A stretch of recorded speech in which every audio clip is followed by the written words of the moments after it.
Hello everyone, it's Dr. Wolfe here, and in this video I am going to be modeling the carbon cycle. So let's first start off with the atmosphere pool. Carbon is in the form of carbon dioxide in this pool, and what's going to happen is that trees are going to take in that carbon through the process of photosynthesis. All right, now this carbon is now going to change forms from carbon dioxide into the form of glucose or other organic molecules, and we would say that this is the plant carbon pool. All right. So now that some of that carbon from the atmosphere is in the plants, what's going to happen is some animals are going to eat that carbon through the simple process of eating. All right. So this is going to be our animal pool, and when animals eat the plants, they are essentially obtaining their mass, so their glucose and other organic molecules. So carbon stays in the exact same form.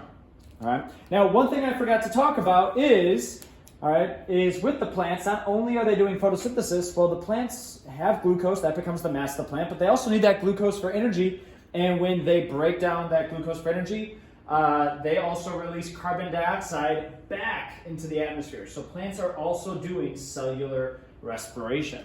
All right. Now, when we eat that glucose, we use that glucose for energy as well, and so we are also going to do, and other animals are going to do cellular respiration. Okay, now let's say it's a plant, or let's say it's an animal. All right, when those organisms die, or they'll essentially go into the ground and they'll start decaying, and so that carbon is going to get transferred to our soil pool. All right, so I'm going to draw black in this case because the red is going to show how it's going to the atmosphere, the green is showing how it's going out of the atmosphere, and the black is just any interaction that's not happening between the atmosphere. So when those organisms are decaying, all right, they're still in the form of organic molecules. All right. Now here's another way that carbon can get into the soil. It's not just through dead plants and animals. All right, it's also for a nitrogen for carbon trade between plants and microbes in the soil. So the plants make glucose, they give the microbes that glucose, that carbon, in exchange for nitrogen that the plants could use. All right, so now you have carbon pooling into the soil as well. Now, when these microbes, some of these microbes are also eating at the decaying plants or animals as well, and they are also eating those organisms just like any other animal or plant might be using glucose, and they're also going to be doing cellular respiration.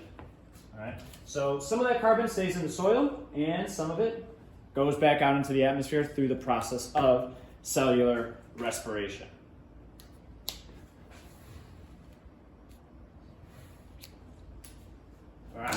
Now, let's say, though, that we have another pool, and that's going to be fossil fuels. All right? And in fossil fuels, the carbon is going to be in the form of oil and natural gas. And in our model right here, that's underground, so it's not moving at all. It's just underground. However, humans are taking those fossil fuels, burning them for power, for cars, and that puts carbon dioxide into the atmosphere. So the more carbon dioxide we're putting into the atmosphere, that's what's going to cause the greenhouse effect. That's going to lead to climate change. All right. Now let's say, though, that we have a scenario where we get rid of using fossil fuels. So maybe we found another energy source, so we're not putting that into the atmosphere. All right. But let's say that we decide to clear some forests. All right. What does that do? All right. If that's the case, then plants are still doing photosynthesis, all right, but they're not doing as much. So maybe I'll just draw like a very thin arrow if they're not doing as much photosynthesis. All right. Now, if they're not doing as much photosynthesis, what's happening, that means that more carbon is in the atmosphere. So even though we're not putting carbon into the atmosphere, if we're not taking carbon out of the atmosphere, it's kind of the same thing, right? More carbon in the atmosphere is going to lead to the greenhouse effect. That's what's going to lead to global warming.